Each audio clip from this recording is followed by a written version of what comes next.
Ilang beses nang nag-away hanggang sa magkasakitan.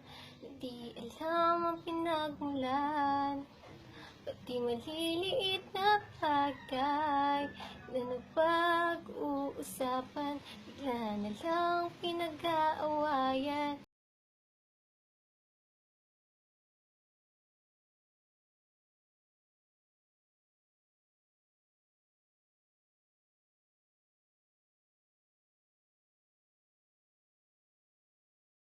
Piling sa buong buhay ko,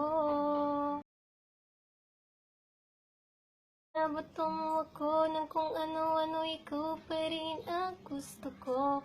Kahit na sinasampal mo ako at sinisipat na susugatan mo, ikaw pa rin, walang iba. Gusto kong makasama, walang iba.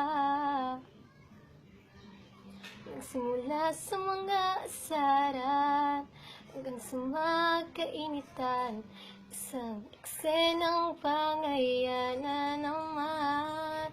Ba't ba kasi pinagpipilitan ang hindi maintindihan? Di naman kinakailangan, ngunit kahit na ganito, madalas na di tayo magkasundo. Ikaw lang ang gusto ko.